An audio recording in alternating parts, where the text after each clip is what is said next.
Hello guys, a Finnish Twitch streamer, Turunpug, 40,000 followers, right? Yeah, it went over 40,000 actually yesterday. So, and what's cool with him, he is a old new bowler.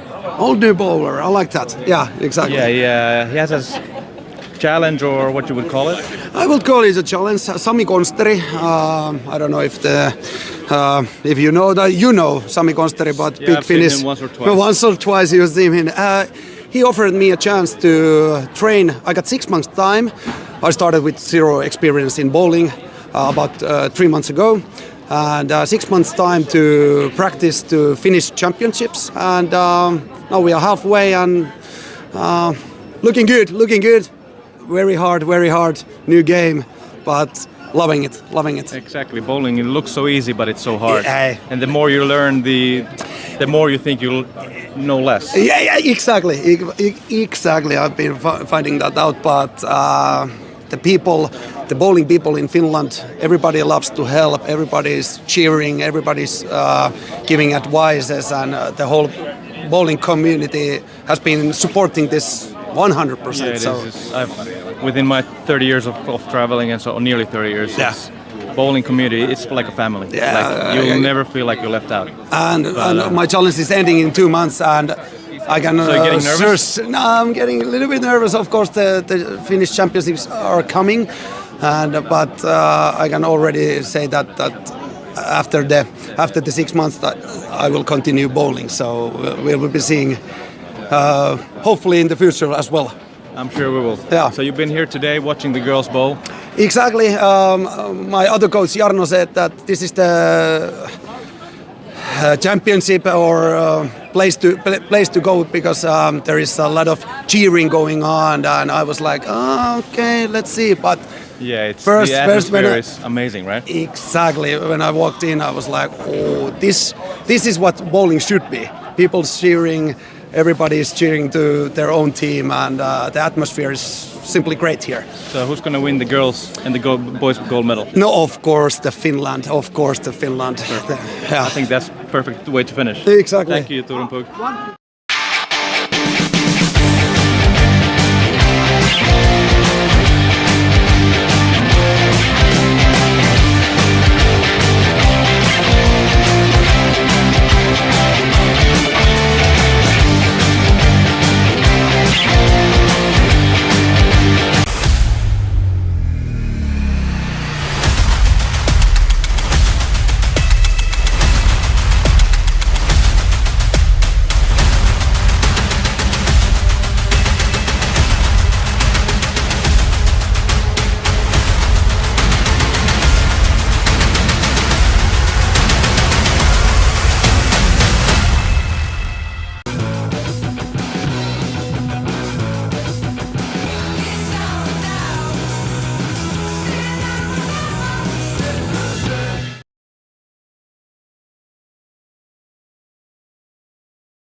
And welcome back. Boys top 16. And like mentioned before, after this round we're going to redo the lanes once more, and from then on both boys and girls will be playing simultaneously until the very end. Okay, we are ready to start Boys Masters first round. Good luck, good bowling.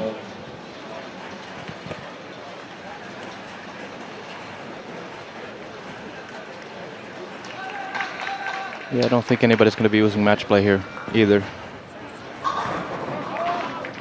So the pace of play is going to be quick again.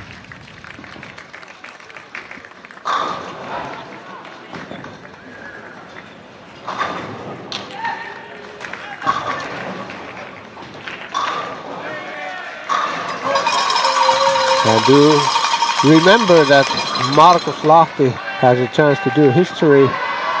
I don't know, but I know that it doesn't happen too often, because Markus has already won the singles event and the all events. So both single medals that have been awarded, he has already received them. And if he would go on to win this Masters and take his third individual gold, I don't know if that has happened ever before. Yeah, the singles is pretty new also in the program. They've only had it like 10 years or so, 12 years. And if they use this format 10 times, I doubt that there's a triple time winner.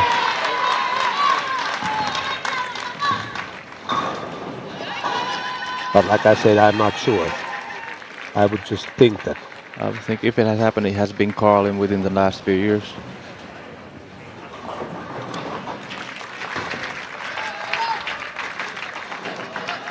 It is quite unfortunate, the doubles gold medalist here bowling each other. Yeah, that's true.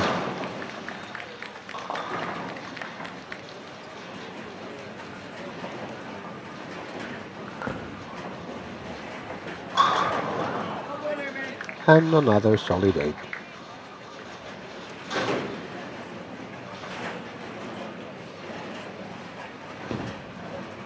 Yeah, them single bills seem to be a little bit tougher today again.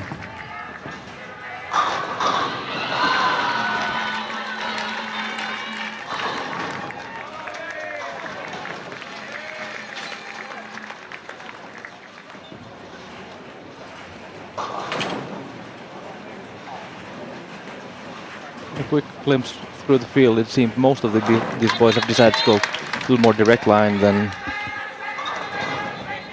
so far in the week. Some of them at least thought about how transition happens now. They're following their own transition and such. But as with the girls, this is also for the boys the first time they will be bowling more than one game in a single pair. So we're going to see different kind of transition issues for bowlers again. And also with the boys' rev rates being higher, it will happen way quicker.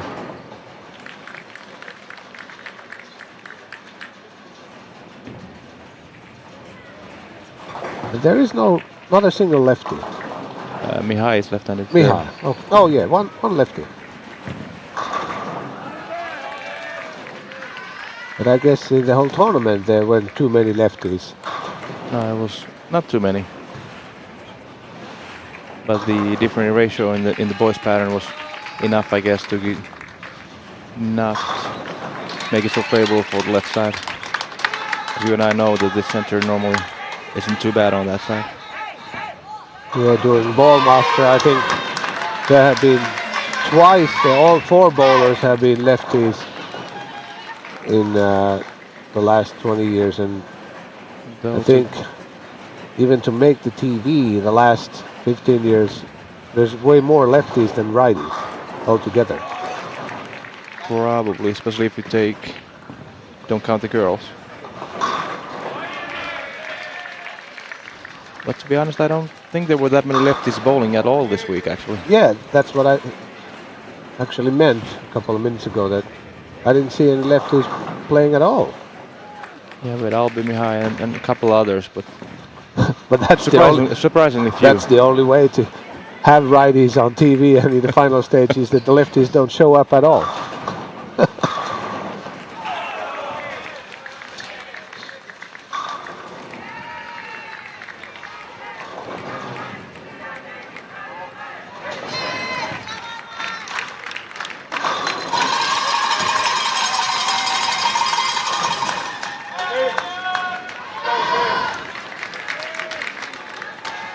I will not miss those cowbells. Going home tomorrow, I won't be missing them, hearing their voice live. I like the atmosphere and so, but hearing them close to your ears, well, not too pleasant.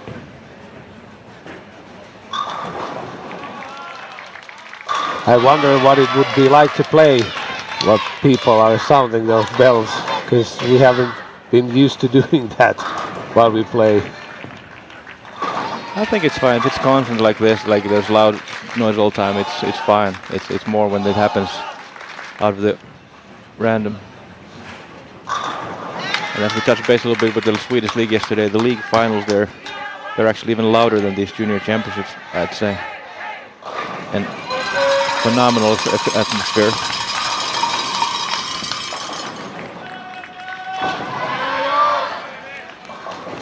Back-to-back opens on lane 22 there for Jussi, and Emil keeps the match even. Pretty much every match is still anybody's game. Caden has started with front three again. He had 22 in a row starting team event. I think he had 4 or 5 in a row starting again on fresh the next day. So he clearly likes the fresh. Malta guy, Kaiden, who shot that incredible... That's Caden I'm talking about, yeah. He has loved the fresh last couple days. He's the only one with front three. That's actually a little surprising. Out of 16, only one front turkey.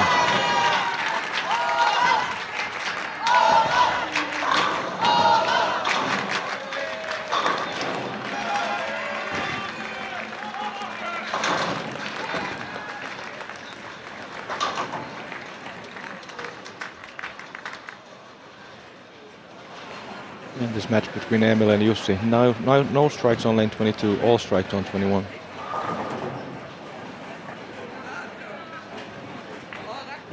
A little sloppy there by Carl and actually bringing back Magnus to the match.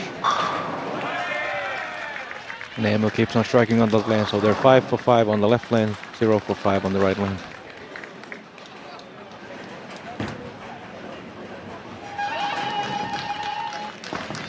To be honest, I wasn't paying attention enough on the warm-ups to see what's happening strategically.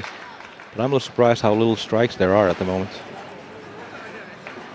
Where we are at the high end of the bowling center, I was watching some few bowlers actually played with reactive and far right, but most of them started playing like they are playing now.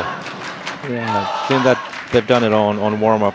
They play far right with reactive just to save the urethane and not burn as much.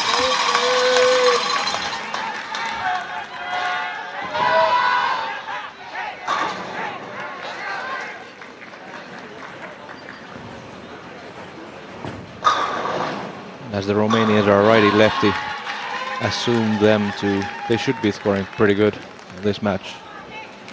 Although they are on 31-32.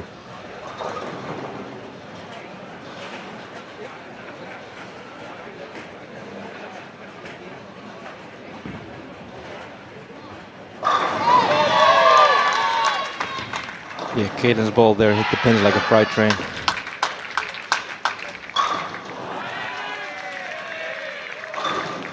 Through 6 attempts, we have our first strike on lane 22.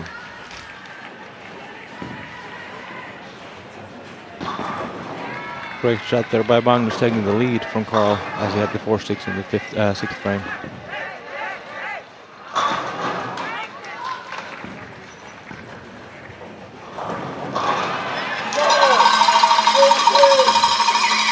Marcus there had that light tickler again. He's had that working very good for him this week. He's matching up the center with his speed and a rev rate really good. How about Jussi? He finds out 22. No. I think he's in his head that he doesn't want to make it easier for Emil, so he's actually nearly left the fourth arrow already. So my guess is that he's going to jump right about 10 or 15 boards at some point when he runs out of room. Though these best out of 3 matches can be over really, really quick.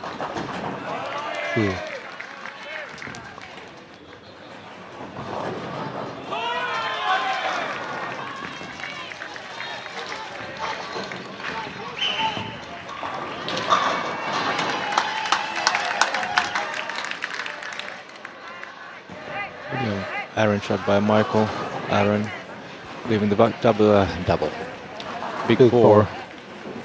And I'd say pretty much hanging out the game to Marcus there. And apparently foul on the spare shot too.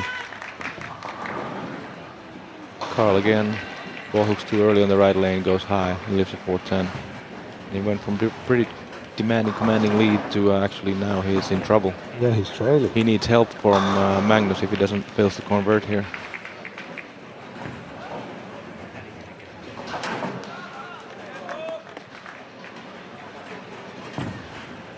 Magnus only needs to stay clean.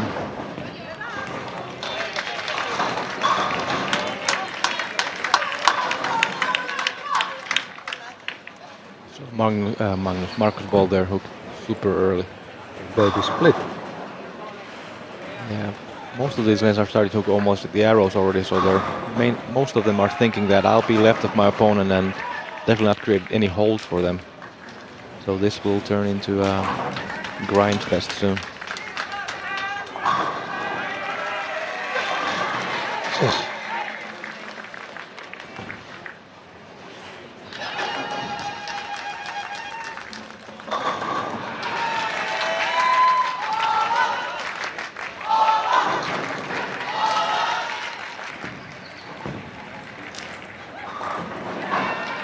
Oh wow, I thought Magnus' shot there was going to go high, but it held nicely in perfect strike. So with that strike he needs 8-1 or better, or 7-2 or better in the 10th frame. Yeah, 7-2 is enough.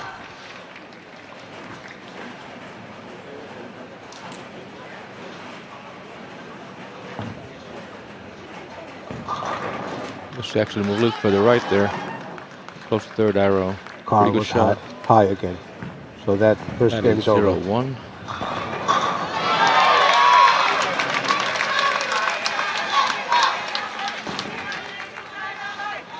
Marcus strikes. 236 max, 16 over. Michael with 6F foul.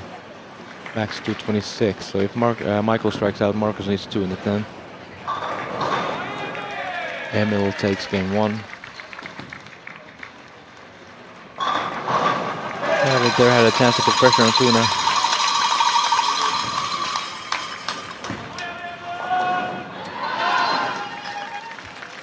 So Tuna here basically just has to match what David does.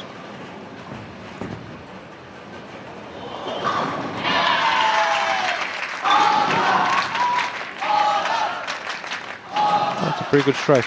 And Michael struck. So it's a 10-point game going to the 10th between Marcus and Michael.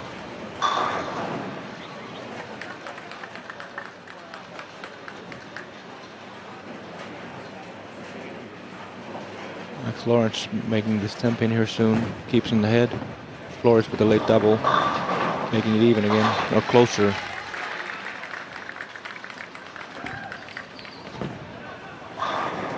Mate here on the end pair, leaving 2-4-5. Puts the possibility of a tie. 228.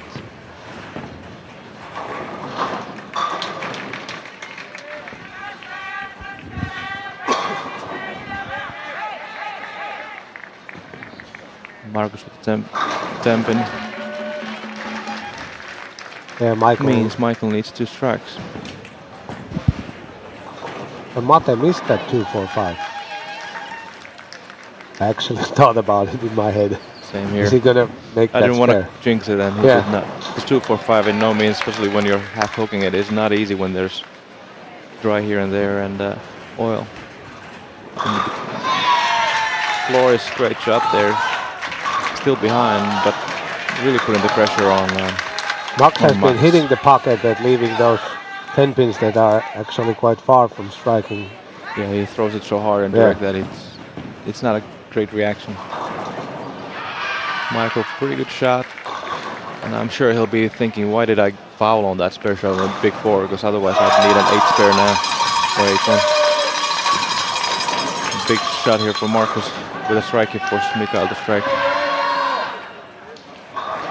Mate Pretty struck darn good. with the first one. He stays in the game.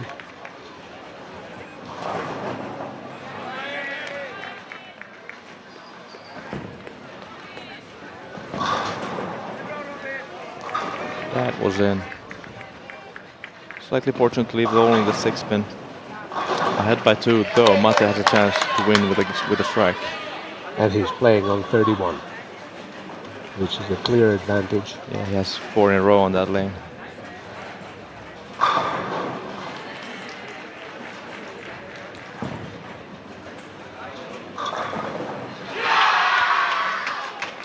Bit firm maybe, but pretty good shot by Michael. Gets the messenger. And I'm gonna say a win, because I don't think he will get 0 or a foul on this field ball.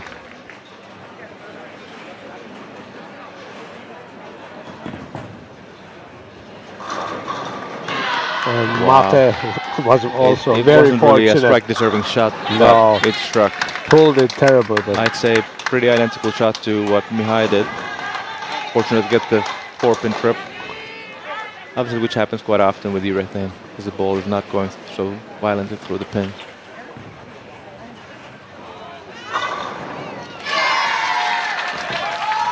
Max already struck.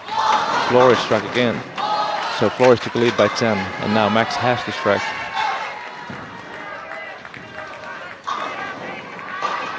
no.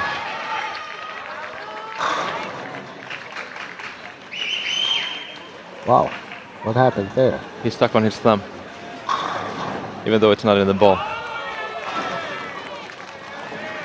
I actually bowled the Norwegian Open where he bowled, and a similar thing happened to him. Okay. That there actually looked pretty violent though, so I don't really know what happened.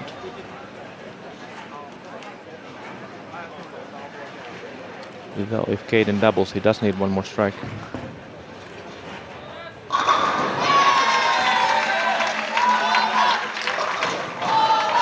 Very fortunate to leave only 3 pins.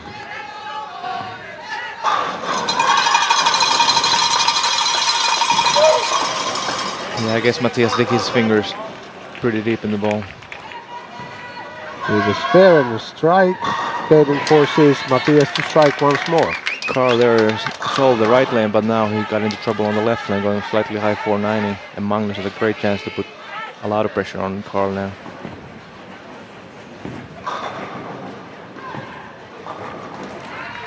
He missed a little wide. He didn't thin enough, and watched them spin.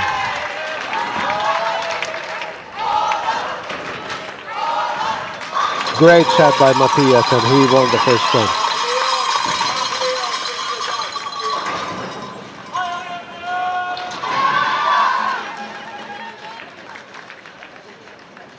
Bruce is still struggling with the right lane. I don't think he struck once yet on it. Oh, that was close to being 7-9.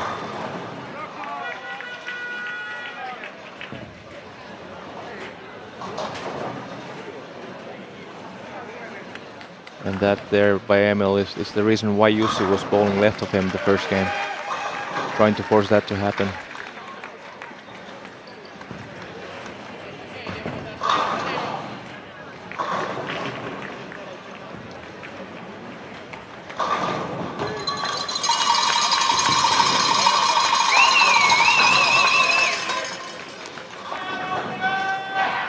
Wow, that's a lucky strike from Magnus. He was clearly in.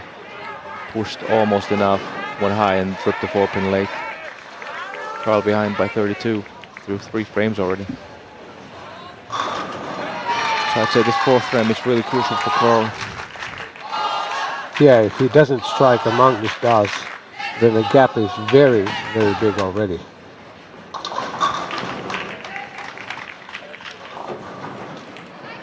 As we saw already in the 10th frame, Mikael's ball reaction was getting a little weak down lane, and it's happening more and more. So I'd say Marcus is the favorite on this game at the moment. Identical the first frame, slightly high for Carl and 4-9.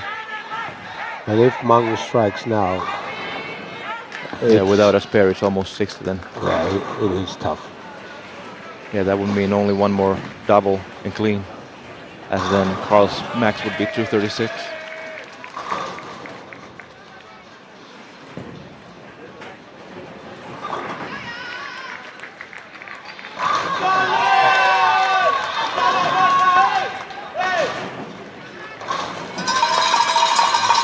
Emil and Robin both won their first games, but now trailing slightly in the second game.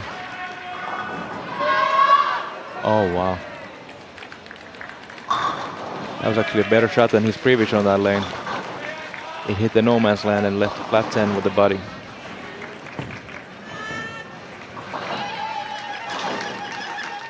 And Max here also is losing his reaction a little bit. Yeah, transition's starting to get most of these guys.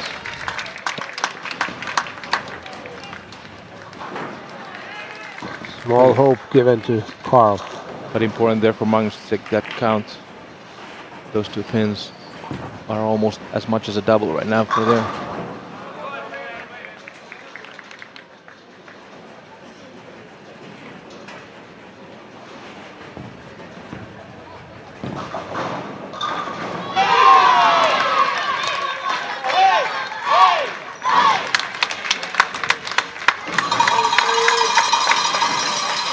That was pretty darn good, that shot there by Carl.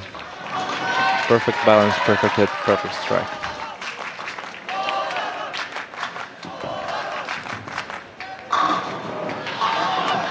Jussi finally gets his first strike on the right lane. Up by 13, or 3 of Emil's strikes here. Which hit it. Emil's slight move kept it a little more direct and found the oil.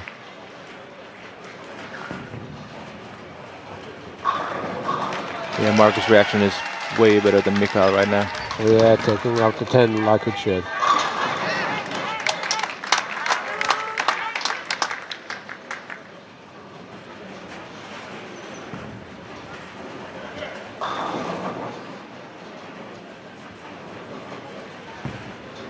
Getting with a double now, Matias leaving a 4-9. Starting to look like game 3 there too. Though it's definitely early. Carl makes the move, hits the pocket, gets the strike, but the tempo is a little late. It seems the left lane is giving me more than one issue right now.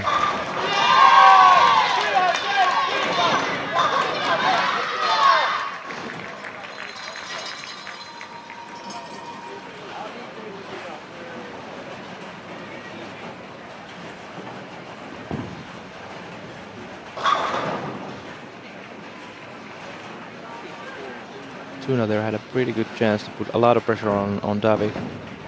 Fails to do that. And possibly actually lets Davi take the lead.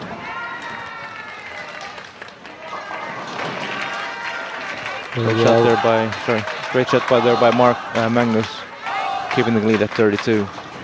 And like you said, Hayden's and Matias game is definitely heading for a third game. After Matias left 2-10. Yeah, so often when you go slightly high, especially on the drier lane, he thought about it probably and now missed on the tighter lane.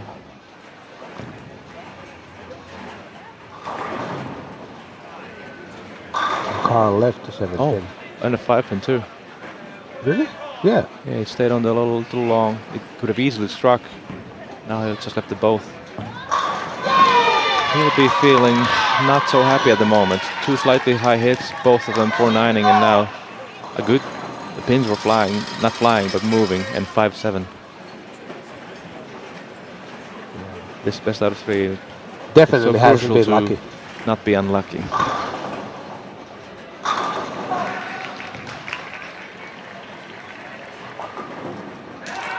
And yeah, that was clearly a better shot as he struck. yes. Emil and Jussi here both starting to strike and keeping at 3 pins. Tuna made that 3-10 split Yeah, and has struck the on lead the by right 4. lane already. Robin failing to double and Benjamin doubling. The lead is 30 for Benjamin and looks like a decider. Big shot here from Mikael as Marcus just missed the 10 pin. Good 9, 7 would have been way worse. Little relief from Marcus after that mishap on the spare. Yeah, if Mikael would have struck, he would have already taken a 2-pin lead. 3-pin actually. And that's one of those debates. Would you call it a 2 or 3 pin? I call it 2 pin because if you don't strike, you are losing that one. Yes, but I still call it 3. Yeah. Perfect shot by Jussi, keeping the And that cadence lead. 5 split. Oh. A glimmer hope for Matthias. Yes, he Because actually you lose goes a lot. down on the count. Yeah, lose a lot of counts. So he basically opened twice. Another 5-7. Yeah. And like I said, this transition, bowlers following themselves, it happens so 5 quick. on 1. Oh wow. But Mate is 5 and 7. Those are so close that Ria can actually make a spare between. It is. After they remove that pin. It'd be weird if he went for... Actually, I don't know what she's going to go for. Well, why would you go between? Yeah, but what's he aiming at? That's true. That pins in, that's a weird spot. But it's so much to the right. Left. And with Tuna that with chop. a double and dive at the end with the chop, that match should be over. Tuna just needs to stay clean. And this match here that seemed to be going to the decider guaranteed now is actually only 22 pins. True. So this shot here isn't as important. That next shot on the right lane for Caden is going to be a little nerve-wracking probably. Both Magnus and Carl struck, which means Magnus can afford one open already with a decent opening shot. And Tuna struck, so that game is over. Yeah, he only needs, what's that, 8-1 or 7-2 or 8-1 or better. You see there, almost a near 2 perfect shot. The 3-pin almost stood at the 10-pin. And that cannot be shut out. More than likely an open frame there for Magnus, but he only needs one mark of the 2, and that's with Carl striking out.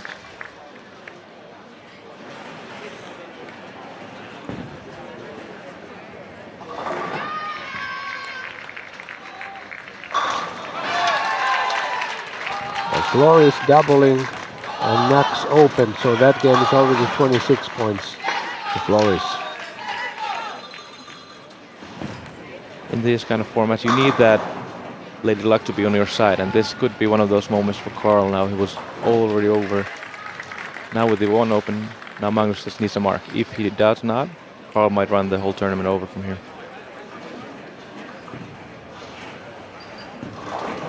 And that thing actually happened 2 years ago in Men's European Championships. Eventual winner Jonas Jähi in his first match against Karsten Hansen. He had already practically lost. And then Karsten shot something like 5 and 1. Yeah, it was some 4 split or something. It was something. It was over, and 9-0 was enough. Yeah. And then all of a sudden Jonas won that match and won the whole tournament.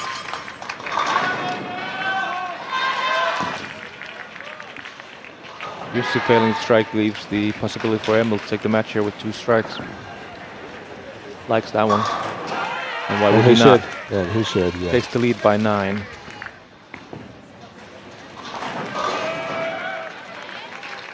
And Caden, even though he left that 9-pin, since Matthias didn't strike, he's the lead 23 is still pins, comfortable 23, yeah. Yeah, that 9-pin is one of the easiest pins to make right now. Just move a little left for a little firmer. I'd say this is the biggest shot of Magnus' career so far here, needing the mark.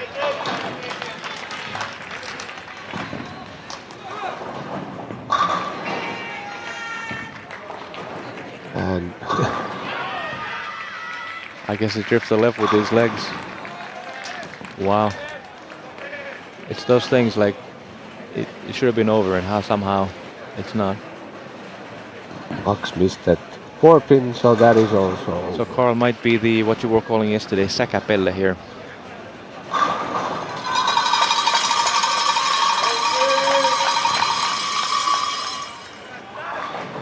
That was actually quite horrible. It was never far enough right. So it's tournament over for Carl. Wow. That's a lot of weight for Marcus there.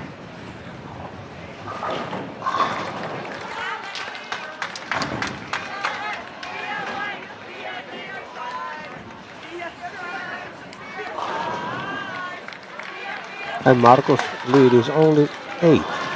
Yeah, and that was a lot of weight. He almost threw it in the gutter. Yeah. Caden here losing a lot of count again and leaving a hard split. Sorry. Well, I'd call that almost a split. The back bucket is not my friend. If he fails to convert, Matthias has everything on his own hands. On the Max Flores match, we had a little junior frame there in the 7th. 9 flag. And Jussi with a strike here would probably go on to win because he only needs 7. I missed the shot. Was Emil through a little firm, I guess? I didn't see it either. And with that strike, Mikael took the 2-pin lead against Markus Lahti. So could it be that another first seed goes out in the first round like in the girls?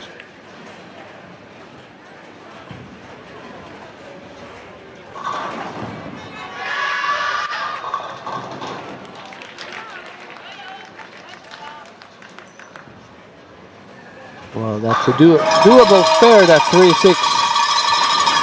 We're not saying that Emil is 100% sure to make that spare or that 2-4-5. Although I think it's going to make it, but... Yeah, Jussi's sparing is kind of irrelevant though. That's true. He made it. Yeah. And I sometimes had a feeling that Emil's going to make it. So did I. I thought Jussi's going to throw a better shot. Actually. So Emil is through. And Marcus left 2 pins again. Which 2 were they? I didn't see that. Mihai here failing to strike. Assume it was a pretty good shot, 8 pin. There's a glimmer of hope for Mate for this game. And I missed, but Caden did also miss that spare there. Matthias doubled and now struck it first in the 10th. So he's already leading by 2 before the frame, now by 12. So Caden has to strike and then wish for a mistake by Matthias. Yeah, some help from Matthias. And with that strike, it's already... Oh, Benjamin 14. here in the 9th frame missed a single pin and now failing to strike. Robin put a lot of pressure on him. Spare here in the 10th anyway is enough though.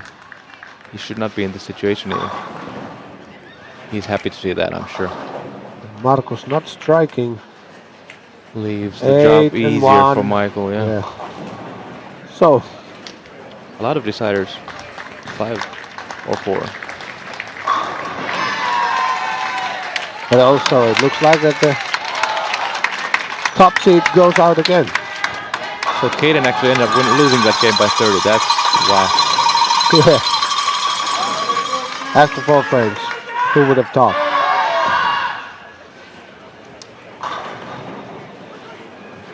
This will sting for Caden for a while, but I'm sure he'll remember that 22 in a row for quite some time.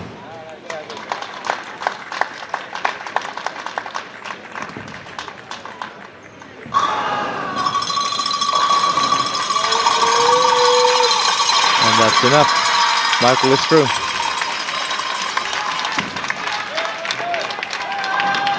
Mate on 32, light mixer, and that is a tight game. Yeah, there's all kinds of scenarios still from here. Yeah, it could be a tie. Match could be already over. But no, Mihai showed us that some of these guys can actually make spares. So technically he's 1 ahead. But it could be over already. Oh, wow, Mate put the ball down and let Mihai go first.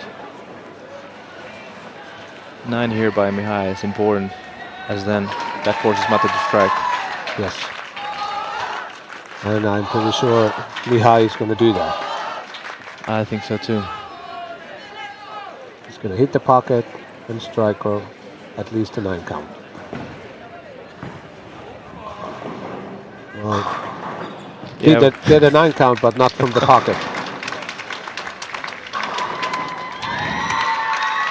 And Flores beats Max, which turned into a, well, quite of a cry in there. That ball by Robin was in, but it hooked at the arrows also. I'm surprised that it kind of stayed that far right.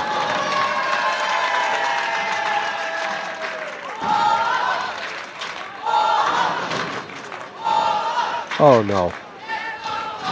So now we have 2 game 3s. It was definitely a better shot than Mihai. Slightly high, but it easily could have struck. True.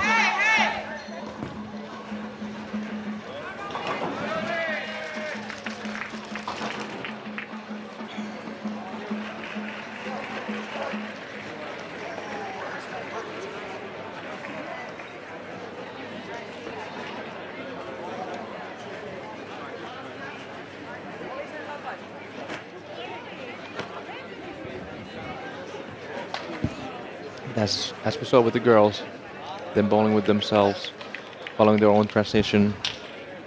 Both bowlers normally close to each other.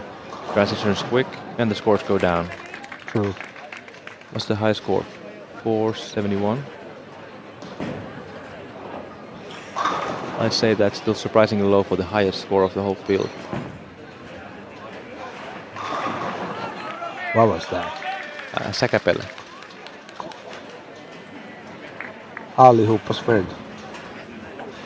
I'll mention that again. In my mind, that should be 10 spare. You got your 10 pins, you don't lose count, but you should not be able to double on it.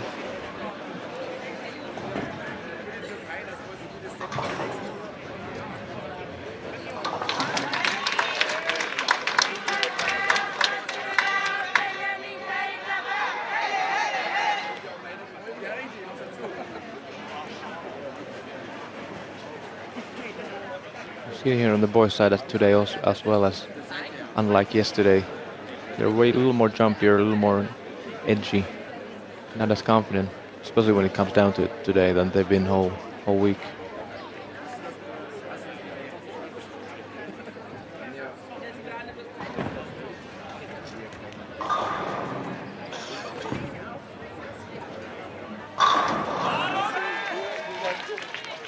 I'm gonna go out and say that it's not the best double Robert has thrown in his career.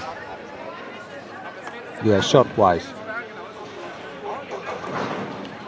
Oh, Mihai left for 6. And also Mate has a weird 6, 9, 10 with wooden pins, with twisters that stays there many Quite often, times. yeah.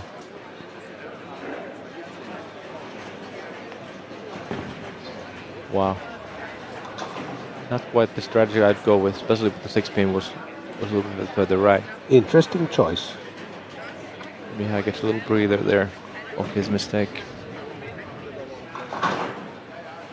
Yeah, by using backup, you actually make the chop more likelier. Yes. It doesn't make any sense using to more covering more lane and the It doesn't make time any as the sense in 9-pin any- was a little further off the 6 than the 10 was off the 6. Just odd. But I guess that's how he always makes it. It's more comfortable. It's funny how sometimes when you miss, your opponents miss also. Like you keep striking every shot to shot, and then when you miss, opponent does too. Oh, so they are actually playing Brooklyn the whole game. I think we should go and tell them that they're allowed to move during the game. Yeah, what we can see there is transition and both bowling They're not from moving deep there, and hitting the dry early and well, just reaching targets. and just showing that yeah, they are scoreable. Sometimes they're quite easy at sometimes, but you need to be doing the right thing with the right speed, with the right equipment. If not, you are not striking. Back in the days when I used to go to Greece and play league over there, and they always had tough patterns, and the quality of play wasn't that high. in one particular match, our opponent shot 7 or 8 Brooklyns in a row. That's skill. It is. Carried everything? Yeah, yeah. Nice. And every strike were Brooklyns. Pretty good shot there, but the ball, the last 20 feet, is not doing a good thing.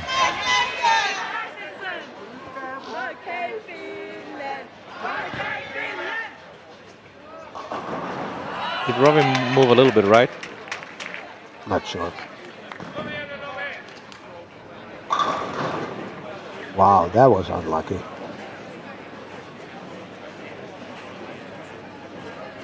Not a typical reaction. And again, they're a little surprised that lefty bowling righty, they're not scoring more than that. Though they are on that, not the best pair of the center. But for lefties, 32 is okay. Yeah, it's less horrible. Well, it's not horrible at all. I've seen the lane mappings and it's normal.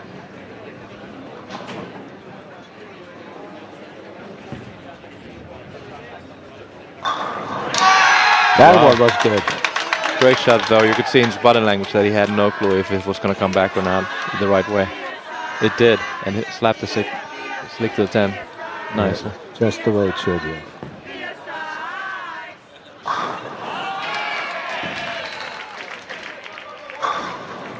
And Mate also put on a show. Great shot on the 32. I'm actually a little surprised Robin is right of Benjamin in this match.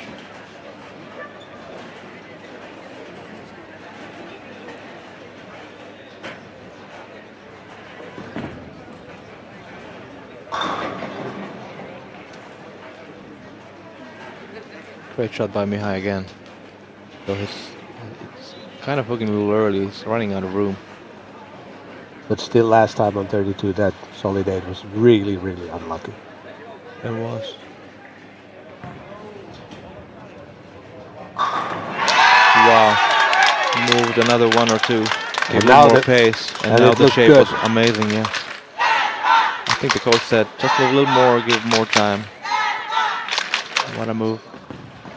This is basically must strike then. That was a no doubter. And Mate struck also.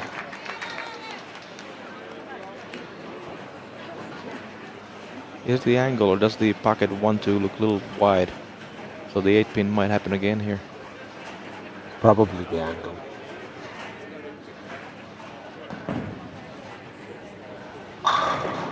That was perfect.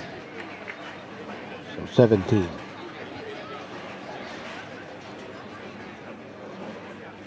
Seems like a lot though. It's only one missed hit between strikes. And now he's shaping it better, giving more around. Now his bucket is getting bigger. Though if Robin strikes out, Benjamin still needs one more and clean 10th frame.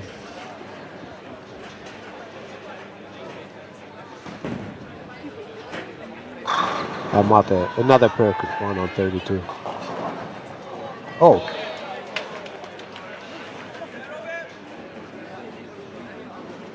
And 3 falling forward was definitely necessary. 232 might still win if Benjamin gets a bit nasty split with low count. If that was the 5 count, match would have been over. And this match here also on the right seems to be over now with High going through the face and leaving the 4-pin. Yeah, it's 28.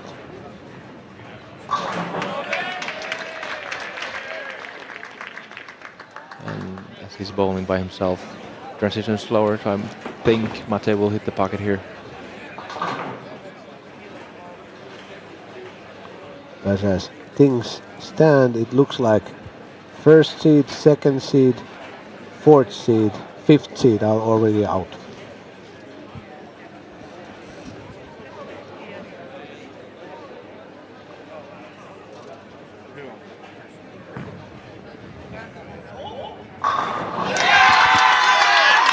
Wow. After that hook in the 4th, I don't think neither of us would have ever said that he's going to strike out. No. Mate is really clinching that game over there. It's 38. So that means we will have Emil against Mikael Aaron. For sure.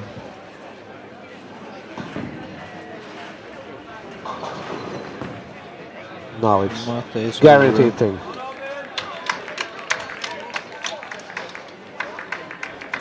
Actually, I hope they assume they're going to bowl match next year, that they make it best out of 5.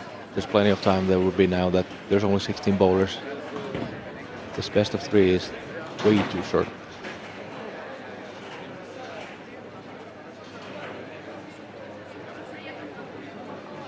So the girls' side, first, third, and fifth seed went out, and in the boys, it was first, second, and fourth and fifth. 1 remaining from the top 5, and in the girls' side, 2 remaining from the top 5 after the first round.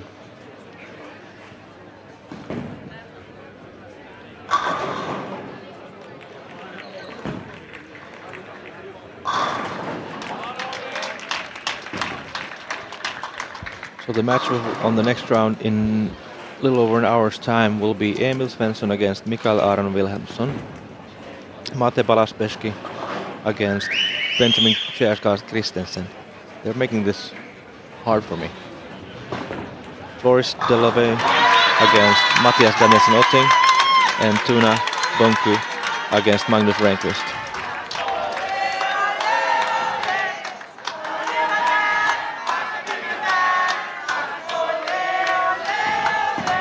Which means we will have 2 people from Norway, sorry, 2 boys from Norway, 1 from Romania, 1 from Turkey, 1 from Norway, 1 from Netherlands, 1 from Sweden, and 1 from Iceland.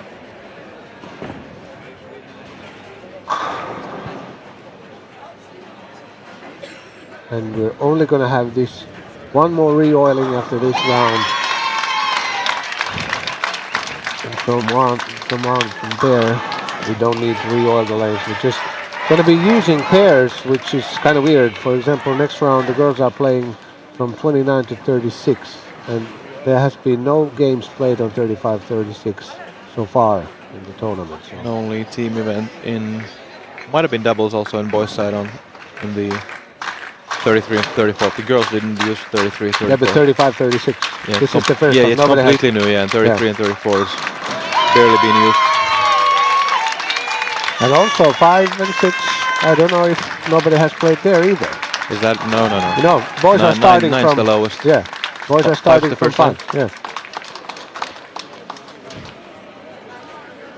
And I see them lanes being tight down lane, where the top 4 will be bowling, as they'll be laying on the lane for a couple hours there. But now we know who is the top 8 also on the boys side. Based on schedule, we will start top 8 at 1 o'clock.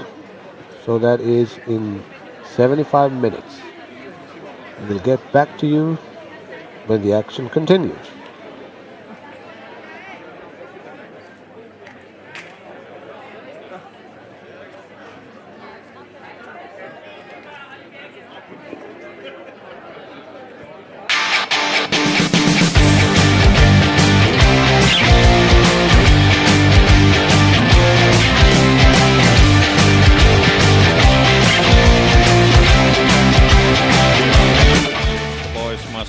Round 1, and the results are Magnus Rehnqvist, Denmark, win Carl Eklund, Sweden 2-0. Mikael Aron Wilhelmsson from Iceland, win Markus Lahti, Finland 2-0.